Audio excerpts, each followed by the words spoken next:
For centuries, music had only one home, the church.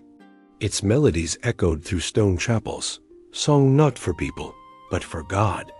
But as Europe began to awaken from the long slumber of the Middle Ages, a new sound started to stir. This wasn't a sound of prayer, but of passion. It began around the 12th century in the sun-drenched courts of southern France. Here, nobles and poets called themselves troubadours wanderers who sang of love, honor, and longing. Their songs praised beauty, friendship, and courage.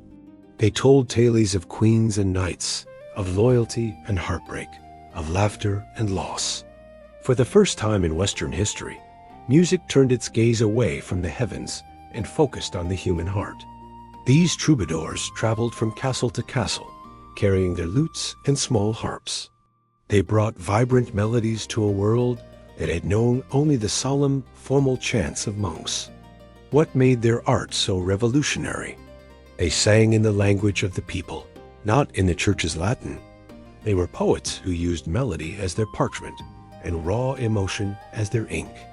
Their music was personal, tender, and intensely alive, speaking directly to anyone who listened. From its birthplace in Provence, this new art spread like wildfire across Europe. In northern France, they were called Troubadours. In Germany, they were the Minnesänger. Each region added its own flavor, its own rhythm, and its own stories. Through these songs, a radical idea began to take root, that an individual's feelings, their personal joys and sorrows, were worthy of being set to music. It was a quiet revolution, fought not with armies, but with words and strings. History has almost forgotten many of their names, but their impact is undeniable. There was Bernard de Ventadorn, whose love songs were whispered in the most powerful royal courts. There was Béatrice de Dia, a noblewoman who dared to sing of jealousy and desire, making her one of the earliest female composers we know. And there was Raimbaut de Vauquieres, a soldier poet who masterfully wove the languages of war and courtship into his verses. Their songs might seem simple to us now, but their influence was immense. They gave music a brand new purpose, to tell stories about us. In their melodies, you can hear the very beginnings of everything that came later, the sweeping drama of opera, the intimate storytelling of Lieder, and the raw emotion of the Romantic era. Long before Mozart or Schubert, before symphonies and sonatas, there were these traveling voices, reminding the world that music could belong to everyone. As the troubadours sang, Europe itself began to transform. Trade routes expanded, towns grew into cities, and ideas moved more freely than ever before.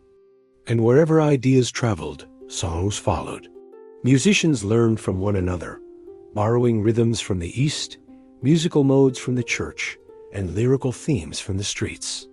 Out of this rich exchange, something much larger than any single song emerged, a shared musical language, part sacred and part worldly, that would go on to define Western culture.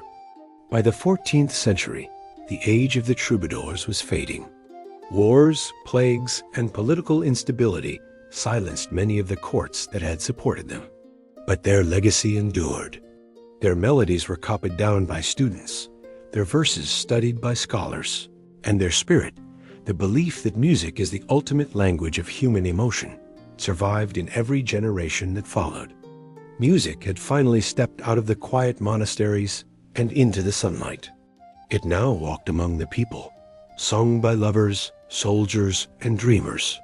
The age of purely sacred music had given birth to the age of storytelling. And through those stories, Europe would begin to rediscover its own voice. In our next episode, those voices will collide. Harmony will be born not from one melody, but from many woven together. The sound of the world is about to become more complex, more daring, and infinitely more beautiful. The age of polyphony is about to begin. Thanks for watching, and don't forget to subscribe for the next chapter in our story.